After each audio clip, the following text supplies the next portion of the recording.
This is part 2 of the lecture on Max Weber. I'll begin this lecture by pointing to those two influences on Weber that your text makes plain. The text says that Karl Marx and Friedrich Nietzsche were the ones who had the most influence on him. The influence of Marx is obvious on its face. It turns up in many places in his writings. He even uses indirection to refer to Marx, and I'll give you an example of that in a short while. The influence of Nietzsche on the intellectual life of the later 19th and early 20th century was entirely profound. He was a philosopher, and I don't know how to easily characterize him, but there is something about him that is cynical, nihilistic, and quite powerful in the way he looks at the developments going on around him and rejects them, finds them disturbing, announces the death of God. Some of you may have been exposed to Nietzsche if you did any kind of religious study, because his writing spills over into many different disciplines. But you see in the slide that has been posted here a very simple aphorism. There are no facts, only interpretations. This points to an epistemological conundrum. When I say epistemological, the word epistemology is the study of how we know what we know. And this study appears frequently in sociological theory. There's really no way to approach study of the social world without taking into account certain epistemological elements. And Marx, by just virtue of the way he approaches the social, makes us do that. Because what he says is, what we know is determined by our social position.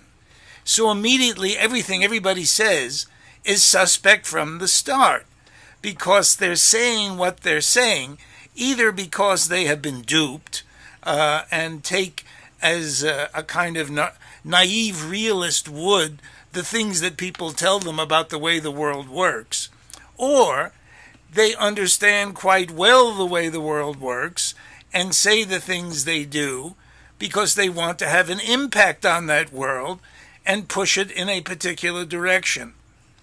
But even beyond the interest that would operate, Nietzsche is talking about something beyond that in this simple sentence, that even if we wanted to, we couldn't escape interpretations.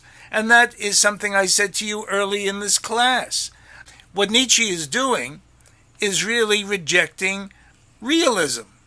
He is pointing out that philosophical idealism is the more sound way to approach these issues.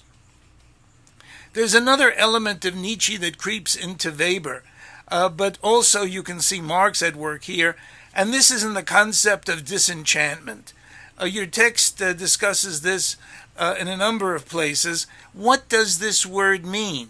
Think about this. Weber comes on the scene and does an analysis of how things are moving through time. The Industrial Revolution comes along, life is radically altered, and he sees the traditional ways of life that people have always lived by destroyed and replaced with very rational forms. This tension between the traditional and the rational fills the writing of Weber. And he uses this term disenchantment. Well, it also comes through in the discussion of the iron cage in the Protestant ethic, that we've built this machine that we're living inside of from which there doesn't seem to be any escape.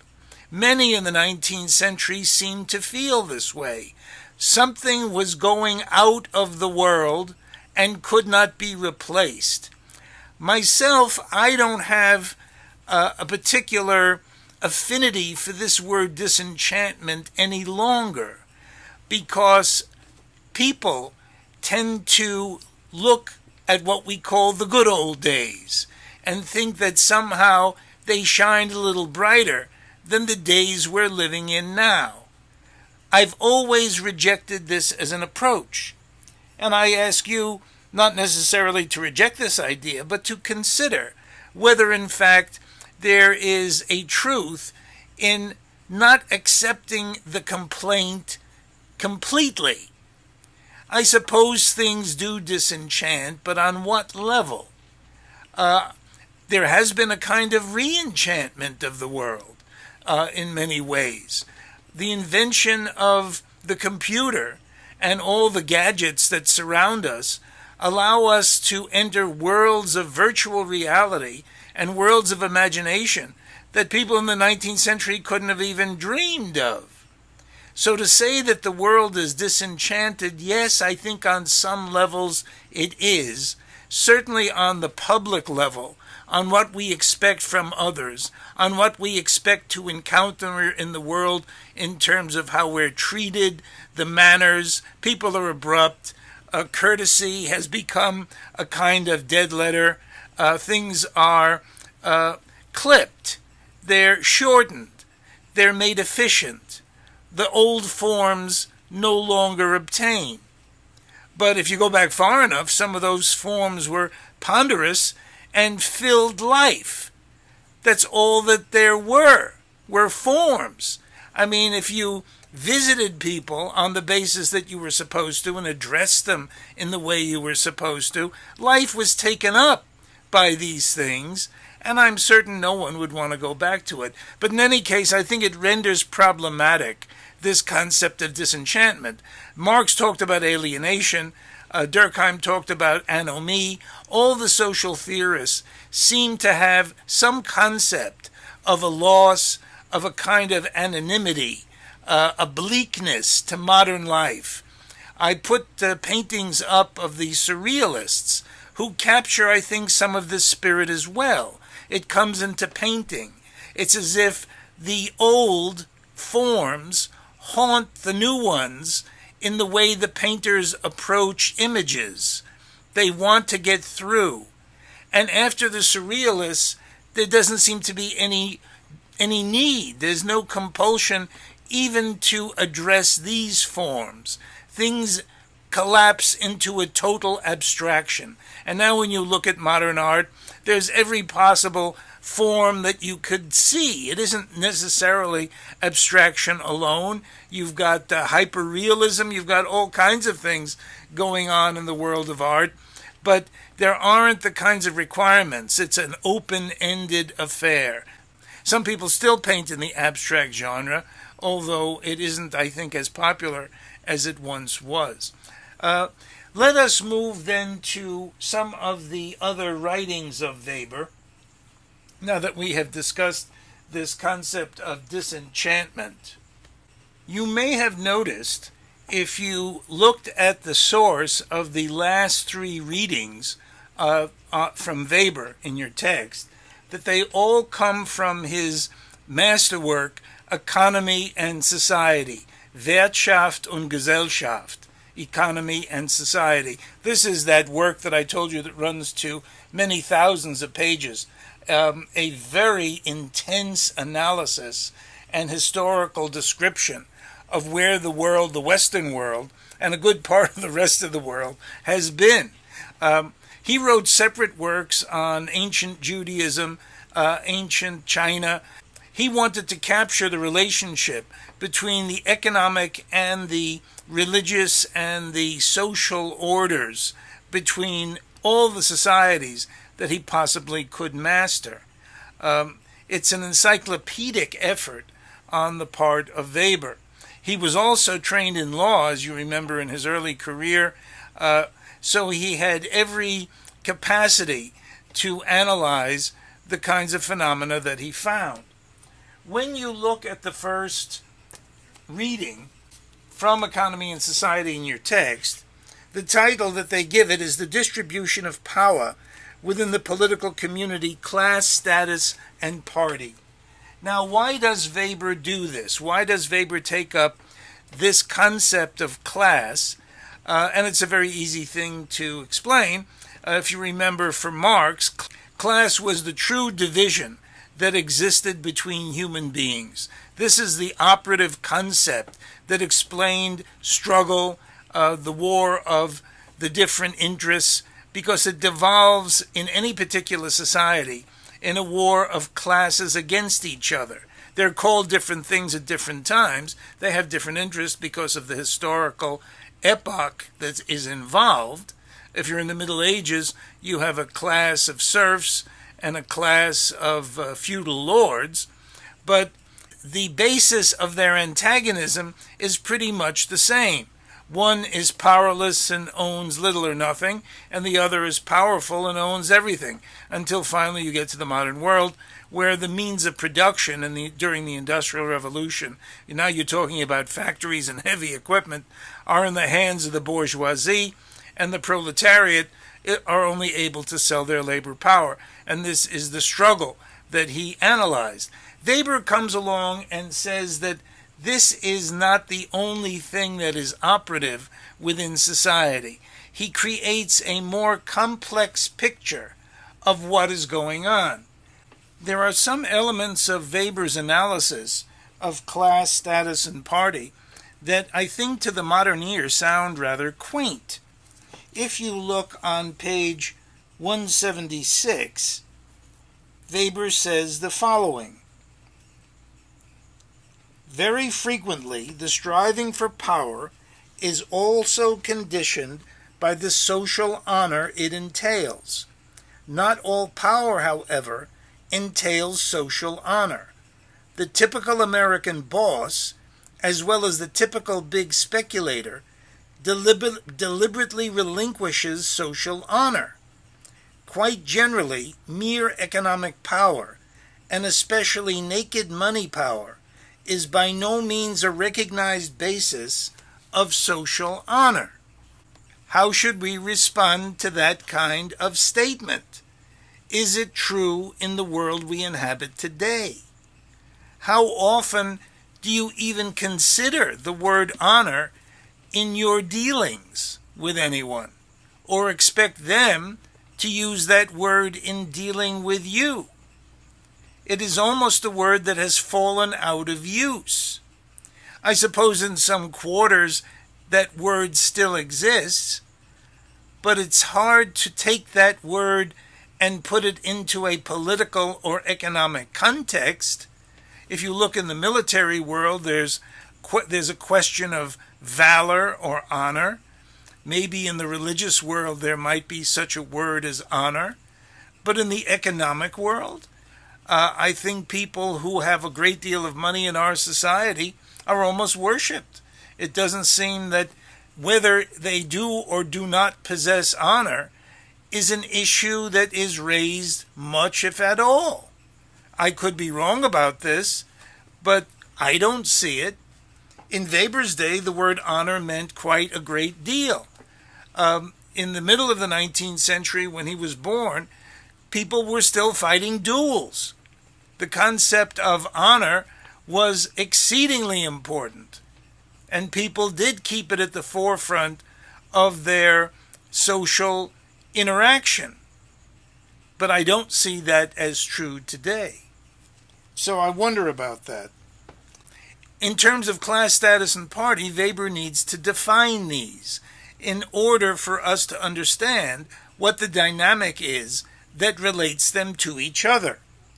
Class, of course, is, I think, easy to understand. And if we look on page 178, you see a reference to what he calls the types of class struggle. So let us look at that paragraph, and I will read it to you, because I think it will make clearer, maybe, in your mind, what he is getting at. Thus, every class may be the carrier of any one of the innumerable forms of class action, but this is not necessarily so. In any case, a class does not in itself constitute a group, and then in parentheses it says Gemeinschaft, which in German means community. So if you took that sentence and said, in any case, a class does not in itself constitute a community. To treat class conceptually as being equivalent to group leads to distortion. Now, the next couple of sentences I think are very interesting because they refer to Marx but don't say so. That men in the same class situation regularly react in mass actions to such tangible situations as economic ones in the direction of those interests that are most adequate to their average number is an important and, after all, simple fact for the understanding of historical events. However, this fact must not lead to that kind of pseudo-scientific operation with the concepts of class and class interest, which is so frequent these days and which has found its most classic expression in the statement of a talented author that the individual may be in error concerning his interests, but that the class is infallible about its interests. Here he is referring indirectly to Marx. One wonders why he can't just come out and say Marx instead of beating about the bush, but he does beat about the bush. The last sentence, I would suggest, is simply incorrect. This is not an adequate statement of what Marx says. Marx never says that the individual may be in error, but that the class is always infallible. In fact, the class can be very fallible in terms of its interests. It does not always choose the right course, and by virtue of choosing the wrong course, may find that it is forced out of existence. So, this is a mischaracterization of Marx, I think, from the beginning. Marx did talk about false consciousness, although I'm not sure he ever used that phrase. This means that individuals within a class can be truly a part of a class that they are not recognizing. They're living with false consciousness because they don't understand that they have the interests of the class they truly belong in and not the one they're duped to identify with. This is what was called false consciousness. So the individuals can be fallible, definitely can misunderstand what their class interests are. And you see this in cases where people talk about African Americans in the Civil War era who fought for the South. This would be a matter of false consciousness. They may have been forced to fight for the South, but I think we can assume that any African American at that point who gave any thought to what was going on around them would understand that their interest did not lie in the success of the South. And if there were blacks at the time who were sentimentally disposed to the South winning because of some unusual identification with their tormentor, this was unusual and not the rule. You can't say that people who truly understood what was going on would have made that choice. And the same could be said for workers who choose to vote for members of the bourgeoisie who work avidly to take away the rights of workers.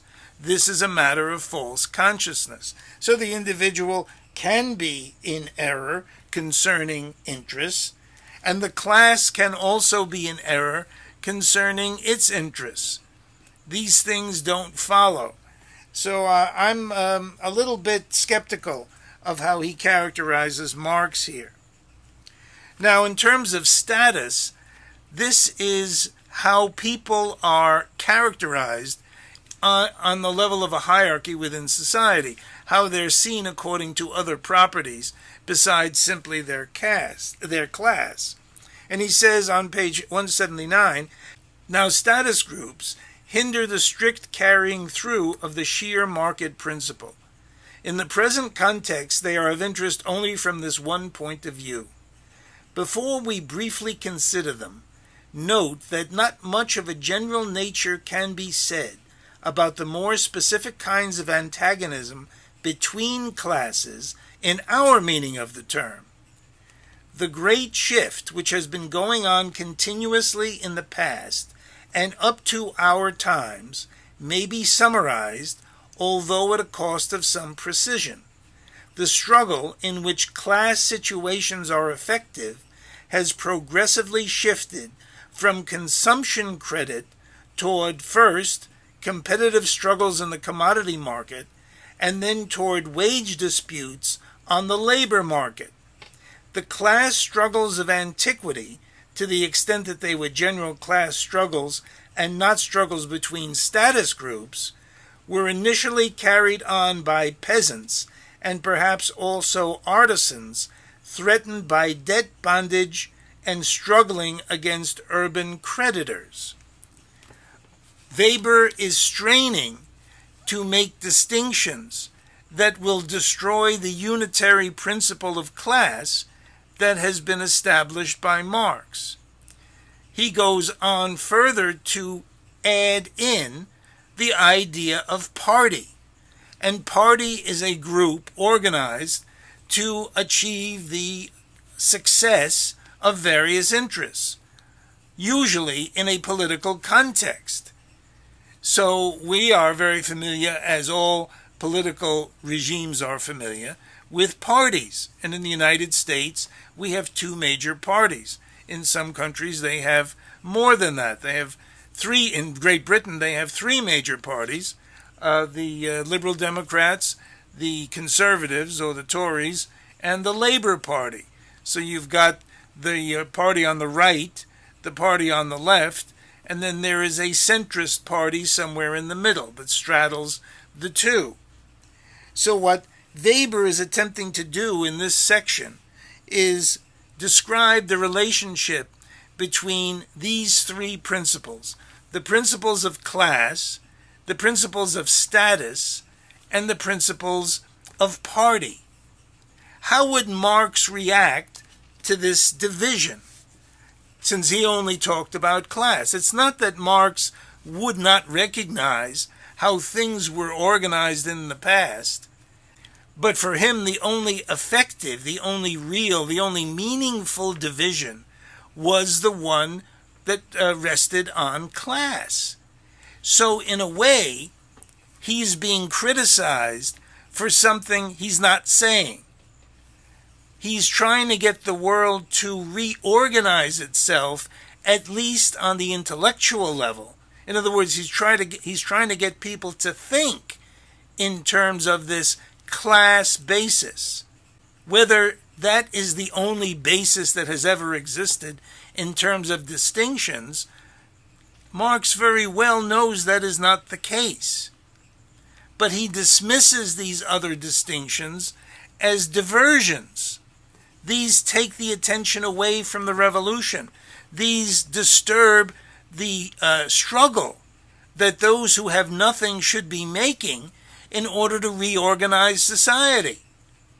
Parties in a democracy are not going to achieve what Marx thinks the world needs to achieve.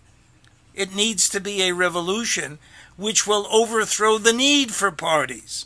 It will no longer recognize status. Those things will be swept away. The fact that they exist and have some impact only shows that things have not advanced far enough for them to collapse and be destroyed. This is what Marx is saying. So Weber is not adding to Marx's analysis.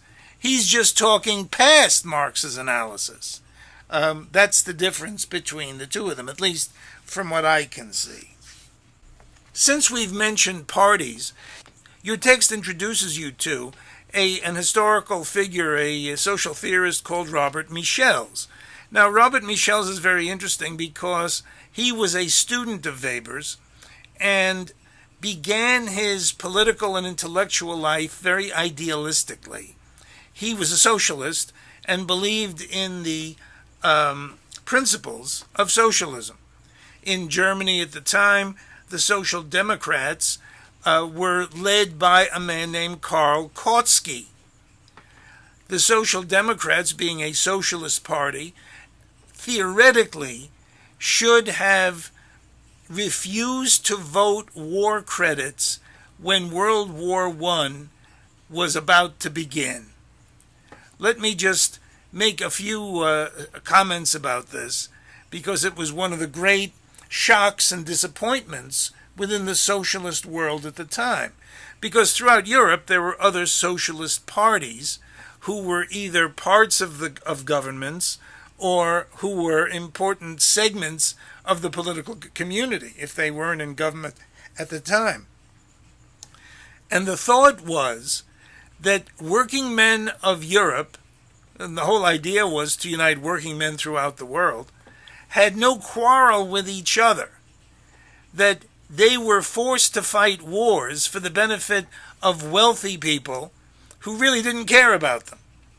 That was the going idea among socialists. So the result of this set of ideas should have been that when parliaments met to vote money for the war, and they did meet and vote in Germany in 1914, that the socialists would vote against giving their governments money to fight the war. Very much like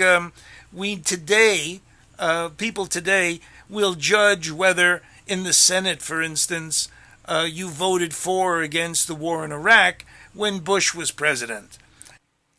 What Karl Kautsky did in Germany in 1914 was have his party, the Social Democrats, vote war credits for the First World War. Now, many of you would say that was the patriotic thing, that's what they should have done, but it was a violation of basically the principles on which the socialists were founded. So it was a betrayal. It was seen as a betrayal by socialists throughout the world. Great disappointment.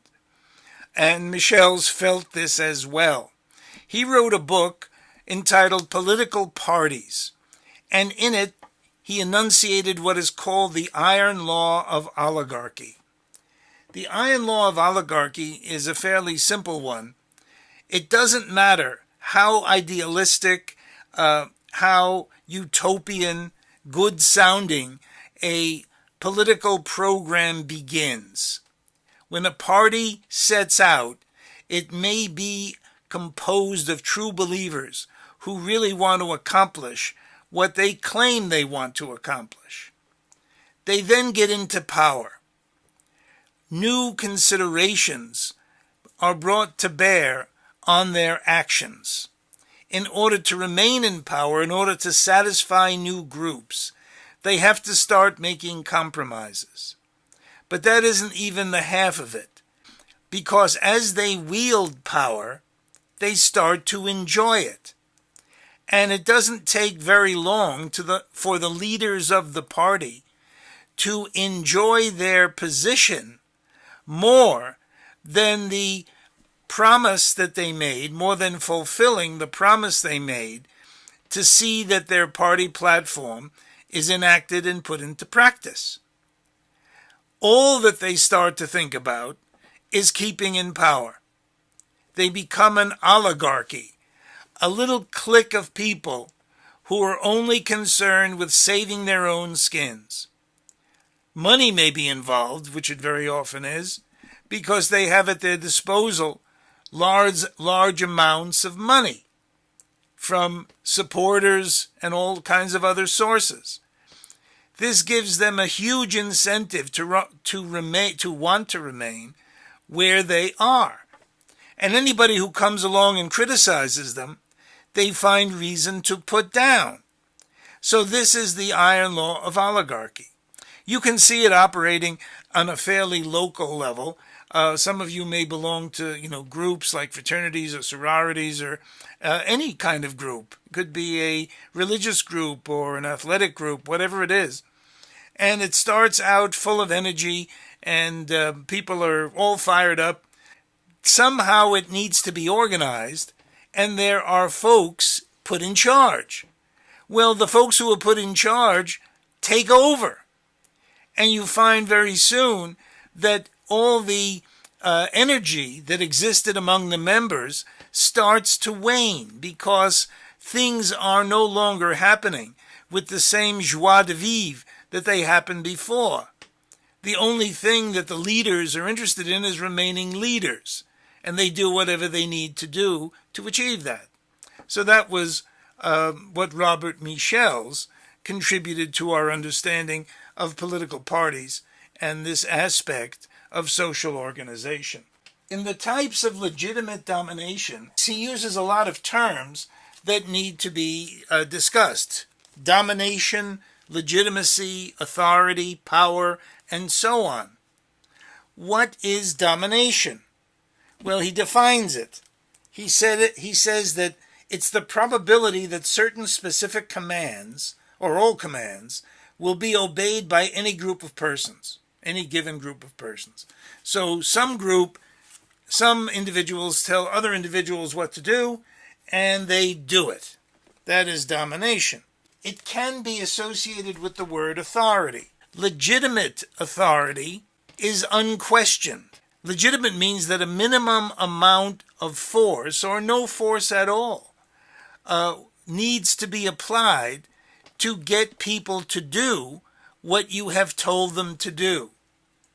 So legitimate authority is recognized universally as having the right to dominate. Illegitimate authority is not recognized as having this right, and in order to dominate, will probably need to use coercion. There are 3 types of authority that Weber talks about. So let's go through them briefly. You should know them. By the way, I should make a statement as well about tests and quizzes and so on, and the depth of understanding that you should have of all these concepts. There is only a limited amount of time that you have to assimilate a great deal of material. I understand this. This is a summer class, and we're going very fast. You should be able to utilize, recognize, define the major terms. So if you see a term like domination, if you see a term like legitimacy, if you see a term like legitimate or illegitimate authority, all of those things you should be able to recognize and easily discuss. If I ask you what illegitimate authority is, you say that it is authority not universally recognized, and that in order to exercise such authority, coercion is probably utilized. There's got to be some power. Power is the probability that people will, in fact, do what you want them to do, despite resistance. That's the operative phrase when we talk about power. Power, you have power if you can get others to do your will, even despite resistance. Power does not have the sense of being either legitimate or illegitimate. Power is power and operates in all situations. Power is not necessarily a physical coercion, though. It can be psychological, it can be religious, it can be an understanding that people have amongst themselves that the king has power because he should have power. He has been anointed by God. Therefore, the king has the power he requires and should have. Now, the 3 types of authority. Let us start with legal authority, or what very often is called legal rational authority. What is this? This rests on the acceptance of the validity of a number of norms that you see listed on page 186 and 187. I won't read these to you. You can go through them on your own, and you should have read this. But legal rational authority rests on a kind of pragmatism. People wield this because they have gotten the authority through a process that is recognized as being legal. There are rules established before somebody gets it. They have gone through the process that's necessary, and they wind up with legal rational authority. It could be an election. An election has rules that are established before the election happens, and you follow those rules. You run for office. You are qualified by virtue of what that office requires. For president, for instance, of the U.S., you have to be at least 35. There are no requirements for president in terms of education. It doesn't say you have to have a college degree. But there are some forms of legal rational authority where that is true. If you want to be an attorney, you must graduate from a law school. You must pass the bar. There are certain things you have to do in order to exercise the legal rational authority given to attorneys. The President of the United States is not ipso facto, on its face, an attorney. When they come into office, they don't have that qualification. And they don't have it when they leave office unless they have gone to law school. And quite a number of our presidents have in fact been attorneys. George Washington was not an attorney, but Abraham Lincoln was. George Washington was a landowner. George Bush was not an attorney. George W. Bush, he was a businessman. Different presidents have different qualifications. Barack Obama was an attorney. He went to Harvard Law School and was elected to the legislature in Illinois and then ultimately to the United States Senate. But neither the legislature in Illinois nor the United States Senate requires that their members be attorneys. But this is legal rational authority. There are certain qualifications for certain offices that must be met. And it is assumed that even in some cases, there are technical qualifications of some specificity that an individual must have before they can wield legal rational authority. Then he moves to a discussion of traditional authority. Most of the authority in the world, up to fairly recently, was considered traditional authority. You had it because society saw it as something you should have by virtue of who you are. Not necessarily of what you can do, but of who you are in a genetic order. A king is a king, not because the population is convinced that the king is capable of doing king things, but because the king is the rightful heir of the king that came before. Or, if it was a matter of conquest, an army comes in and occupies a place and forces a king on a population. Same thing. It just happens to be a new family that comes in and takes over, and the old family is booted out. Traditional authority, in a more micro sense, usually devolves in a patriarchal society on a father.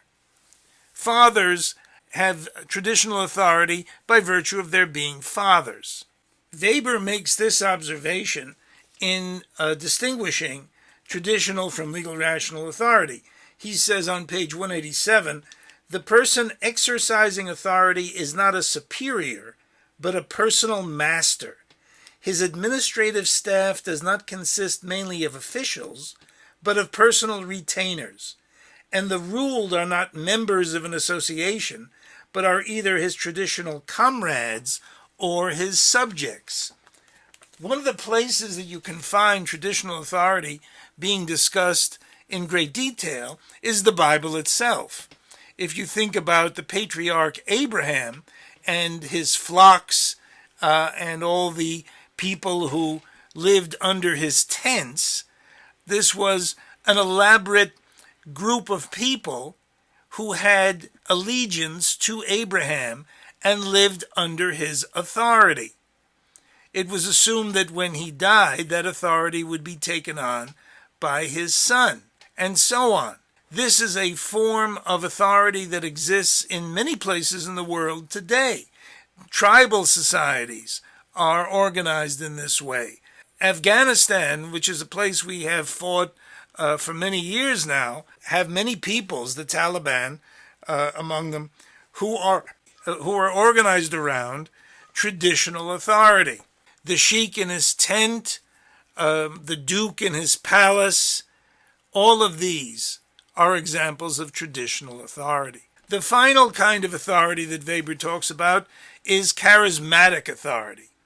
And this is based on the personal characteristics of individuals, which are so overwhelming that everything before them, all the people before them, cede to them, give up to them allegiance, are willing to be their obedient servants.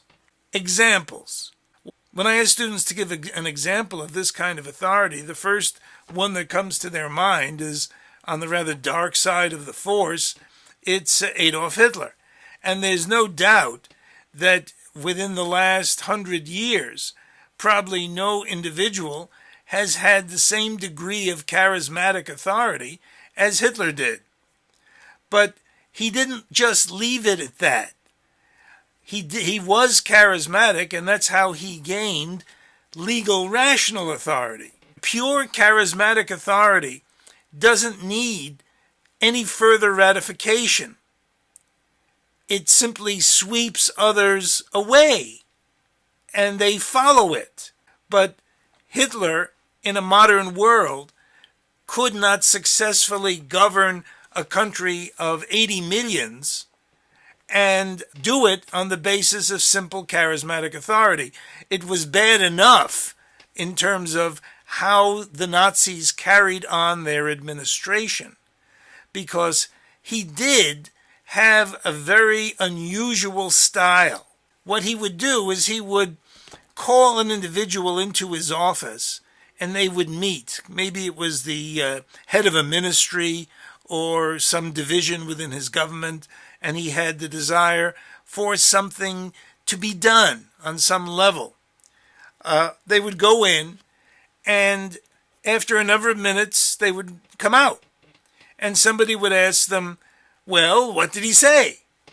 And this official, in the 20th century, and you'll understand why I say this in a moment, would reply, he didn't have to say anything.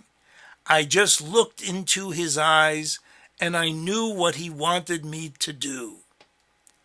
Well, think about that. Could you imagine somebody in our government going into any president and coming out of the office, and when the Washington Post interviews them, he replies, oh, President X, he didn't have to tell me anything. I just looked into his eyes and I knew what to do. People would think that the individual had gone stark raving mad. This is not how a legal rational order is supposed to work. There are really strict forms that are established to create a basis for any action in a legal rational order. The president is not a dictator. If he wants something done, and there isn't a law that covers it already, he's got to make sure that a law is passed or he can't do it. And that's the end of discussion. But what Hitler and the Nazis had done in 1933 is pass a law called the Enabling Act. And this was dreadful. It's a piece of legislation that goes down in history as one of the most hypocritical and inane things a legislature has ever done, because it basically voted Hitler plenipotentiary power. They did this in 1933, which meant that anything he said became law irrespective of what the legislature did. He didn't need the legislature. He simply could talk, and what he said, what came out of his mouth, in fact was law itself. You can see what a travesty such a regime truly was in terms of how Weber understood a legal rational order. It was nothing even approaching such an order. So in reality, charismatic leaders do exist and can do a great deal of mischief. I challenge you to come up in your own minds with other charismatic leaders. Just to throw a few names out, I think Mahatma Gandhi was, for his time and place, maybe as charismatic as Hitler was. Joan of Arc was charismatic, a teenager who led an army. Very interesting individuals have existed in history who have been able to take certain personal qualities they have and marshal them in a way successfully enough to bring millions under their sway. Now let's turn to Weber's discussion of bureaucracy. Here we're back to this idea of ideal type. Since the two selections that your text brings to you are both from Economy and Society, the discussion of legal authority with a bureaucratic staff, which I discuss as legal rational authority, is a continuation of his discussion of bureaucracy. We might stop briefly and just focus on this idea of bureaucracy, because in this day and age, it has become a kind of bête noire. A bête noire is an interesting French term. It's a kind of nightmare, thing in your imagination that haunts you. In our modern age, there is no escape from it. From earliest civilizational glimmers, bureaucracy has continued to grow unabated. It existed in earliest times. One can't imagine, for instance, that the pyramids could have been built except by virtue of a bureaucracy organizing the activity. Somebody had to keep charge of who was working on what and when. If you're going to put huge blocks into place, you have to have teams of men at the ready who can take on the job of moving the stones. You have to have stone cutters who are going to prepare them. You have to know how much stone you're going to need, and so on. You have to keep track of all that. If you didn't keep track of it, you might cut stone until you had enough stone for 2 pyramids instead of just 1. There had to be some control mechanisms along with the building of the pyramid, and of course, one assumes that there were. So bureaucracy is part of human organization, and Weber gets melodramatic about it because he says that it's very hard to destroy. In fact, it may be impossible to destroy. Exactly why one would want to destroy it is a kind of open question. Yes, a bureaucracy, like anything else that human beings have created, can run amok and create problems. There are dysfunctions within bureaucracy. But nonetheless, it seems rather odd that we speculate, that Weber speculates, about the overthrow of it or the possible end of it. You see that on page 198. He says, once fully established, bureaucracy is among those social structures which are the hardest to destroy. At the end of the paragraph it says, where administration has been completely bureaucratized, the resulting system of domination is practically indestructible. Well, I don't think we need to worry about it then and give a great deal of thought to destroying something which is practically indestructible. And again, I ask, what would be the point? Bureaucracy cannot be avoided in ancient states, and it certainly can't be avoided in modern states. Otherwise, there would be a great deal of waste and inefficiency. Again, I say this does not mean that bureaucracy is always a good thing, because it has its dysfunctions. It becomes a kind of oligarchy, as in the terms Michels talks about, and the people within the bureaucracy are only perpetuating their own power, doing as little for those they should be serving as they can. These are very dangerous and annoying aspects of this feature of social life. But let's take up the characteristics of bureaucracy, and you see that described right away in his discussion on page 192. Modern officialdom, and I'm quoting from Weber, functions in the following manner. there is the principle of official jurisdictional areas. Well, we can stop right here and point out that in any kind of bureaucratic form, things are going to be demarcated. There is a specific area of competence set aside for that particular office. They can't do other kinds of things. The Motor Vehicle Bureau doesn't cater weddings. It just does the registration of motor vehicles and gives driver's tests and this sort of thing. These kinds of things are set out in the founding legislation which creates the bureaucracy in the first place. And those individuals and officials within that office have no competence, have no authority outside of it. They can't do anything except what the statute gives them authority to do. So right away we can stop living in such awe of the bureaucratic form when we realize that its structure is controlled by the legislatures that create them, the laws that put them into effect. On page 193, officials take on these positions as vocations. In German, the word is Beruf. This means that the individual has a full-time position, does nothing else, may be specially trained for it, so that this is all they do.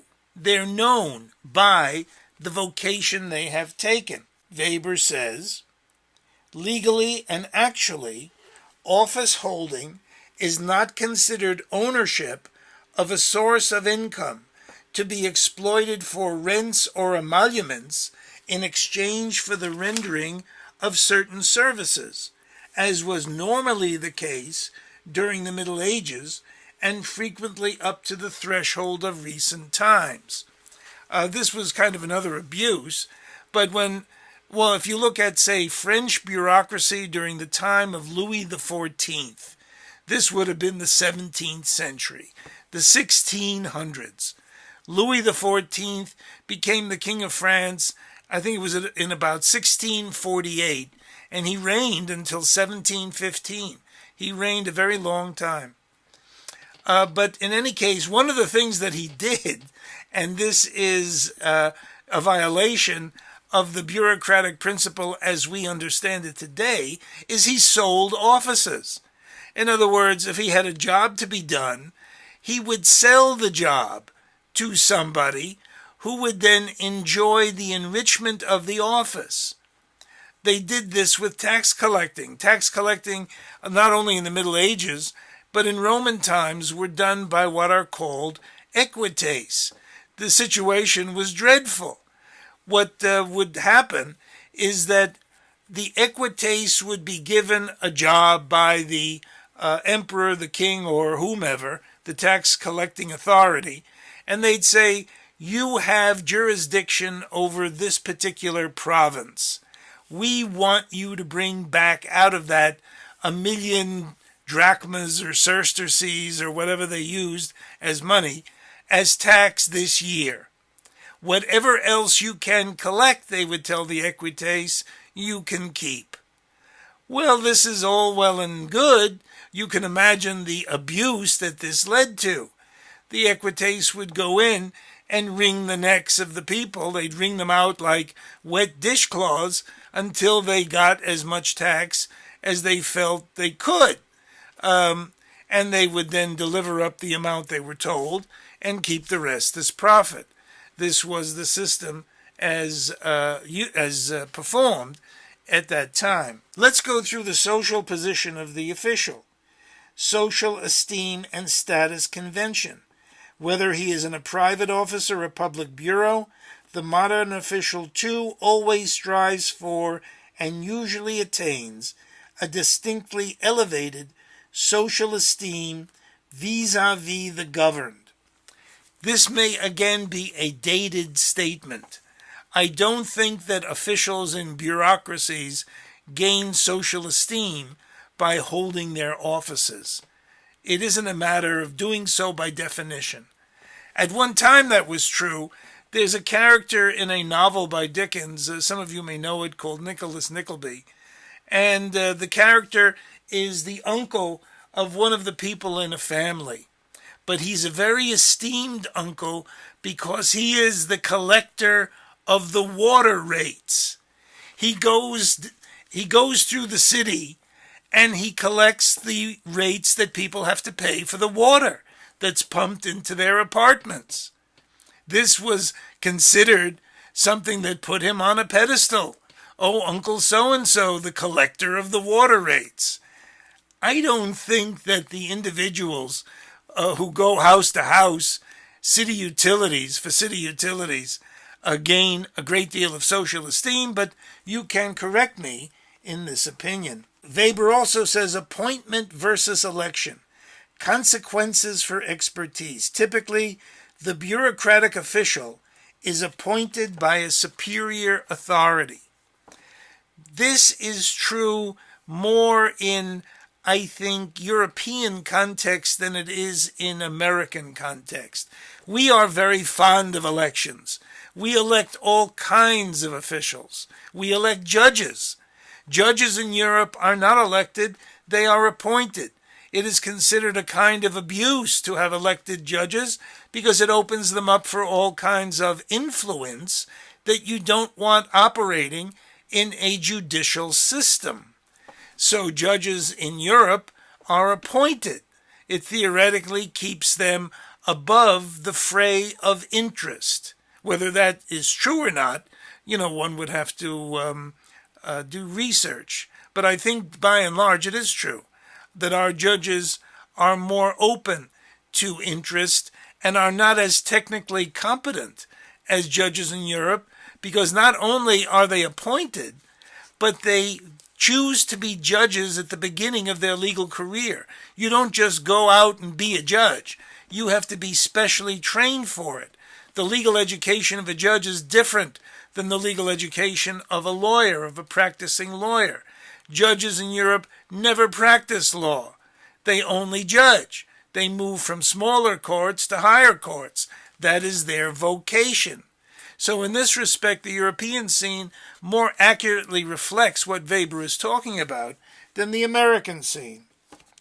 Here's another aspect of bureaucracy: tenure and the inverse relationship between judicial independence and social prestige. Normally, the position of the official is held for life, at least in public bureaucracies, and this is increasingly the case for all similar structures. As a factual rule, tenure for life is presupposed even where notice can be given or periodic reappointment occurs. Now, this is true in our scene in 21st century America only in the most limited cases. Supreme Court judges are appointed for life. Federal judges are appointed for life. College professors receive life tenure as long as they don't misbehave. But other than that, there are very few positions that people hold where they get a life appointment, where they get tenure that is ongoing. So again, we have to modulate what Weber says in terms of time and place. On page 195, it says rank as the basis of regular salary.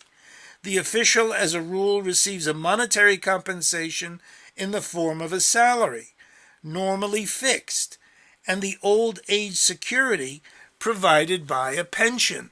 It is necessary to give officials a certain amount of independence and security so that they can do their job free of temptation. Otherwise, they might be influenced by those who present them with money reward, which is in any language called a bribe.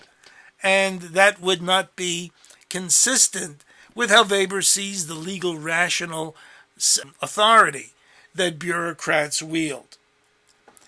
Fixed career lines and status rigidity. The official is set for a career within the hierarchical order of the public service. Public service is in a hierarchy. You start out usually somewhere near the bottom, and you work your way up. All the positions are rigidly fixed so that you know what you're getting into, you know what you have to prepare for, and you move through the hierarchy as you pursue your career. Now, I want to move between this and the section on legal authority with a bureaucratic staff, because here other elements of bureaucracy are discussed. He says, the purest type of exercise of legal authority is that which employs a bureaucratic administrative staff. And here are some of the characteristics of such a staff. They are personally free and subject to authority only with respect to their impersonal official obligations. So within the bureaucracy, they're given an order to do X, Y, and Z, consistent with the job, and they have to do it. But they cannot be given orders outside that circle of competency. So you can have abuses. People who have authority can attempt to abuse the authority, say, by taking sexual advantage of those who work beneath them. So this would be something that in older, less rational forms might have been considered part of the territory. It no longer is the case. They are organized in a clearly defined hierarchy of offices. I think you can see this as self-evident. Each office has a clearly defined space of competence in the legal sense. Again, I think this is obvious. Motor Vehicle Bureau just does motor vehicle things. 4. The office is filled by a free contractual relationship. Thus, in principle, there is free selection, so that the individual who is chosen is free to seek the job in the bureaucracy, and the bureaucracy is free to hire the individual. 5. Candidates are selected on the basis of technical qualifications. They have to be able to do the job. King Louis XIV didn't care whether somebody could do the job. He just wanted somebody to pay for having the job. 6.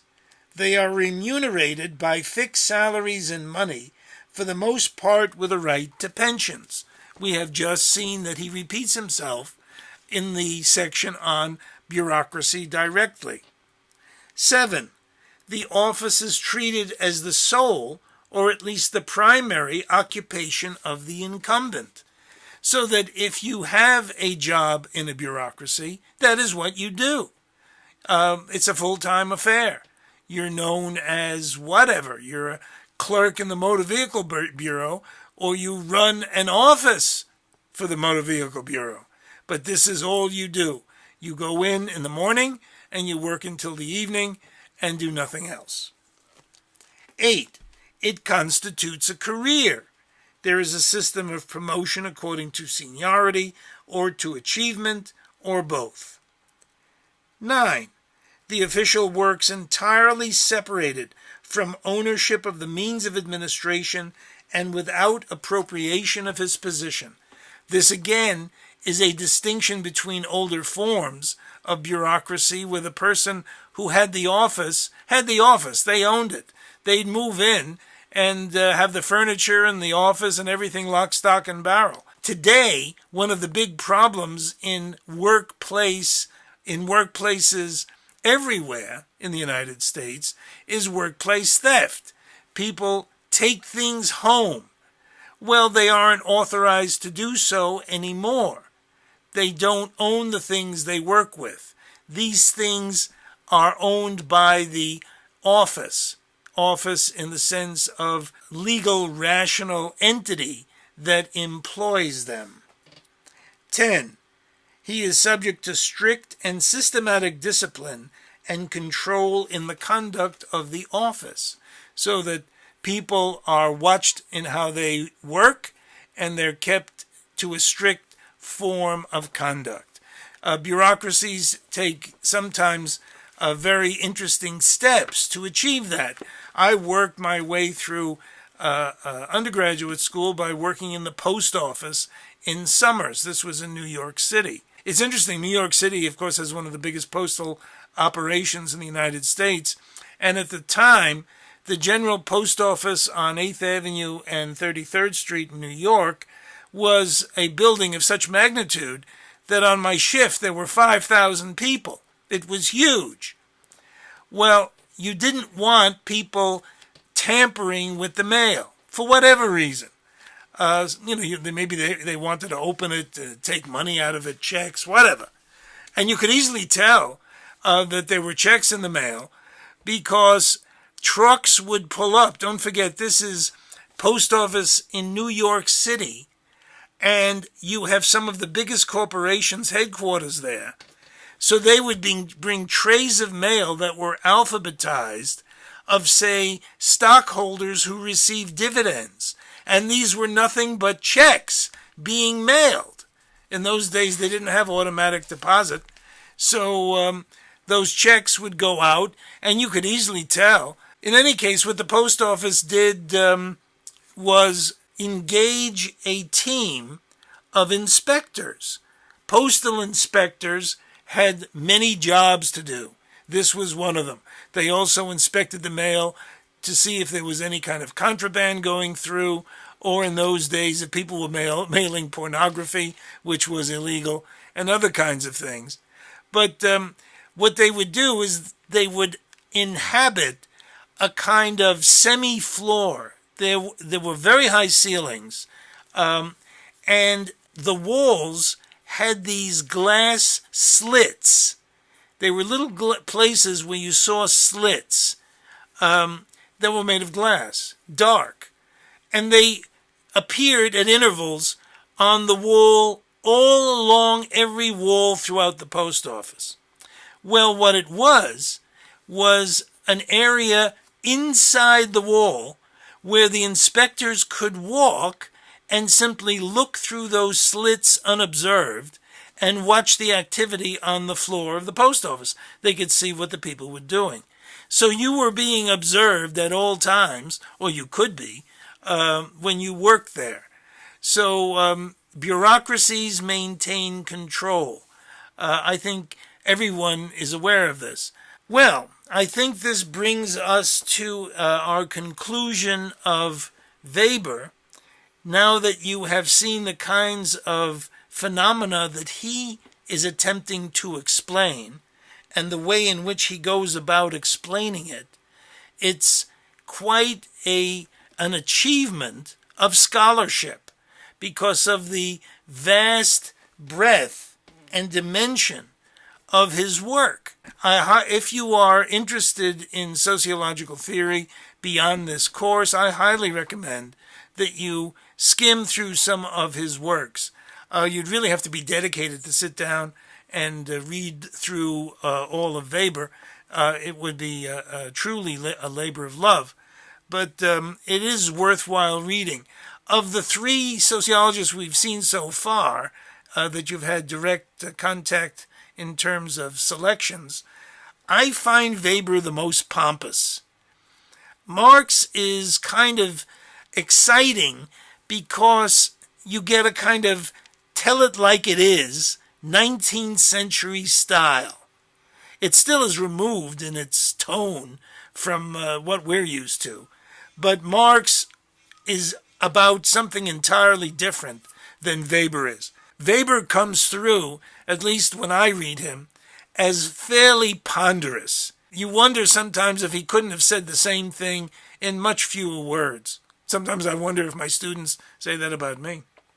Could be true.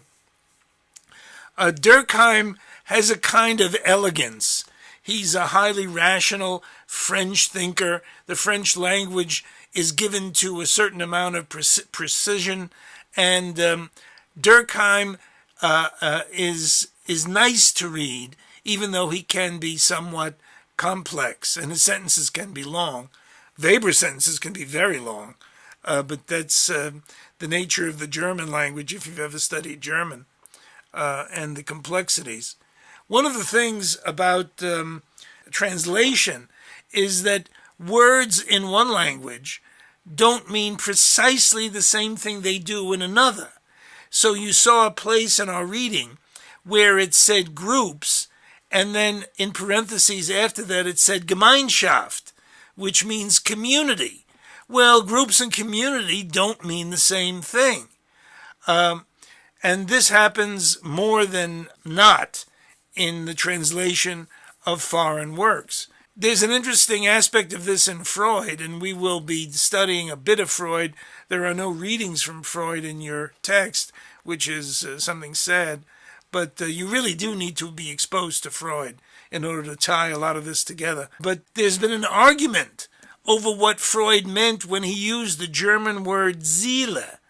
Seele in German means soul, but it's not translated that way in the standard translations. The word is translated as psyche. Well, psyche is different than soul in English. Soul has connotations far removed from psyche. And the understanding of Freud would be changed substantially if you move from one word to the next.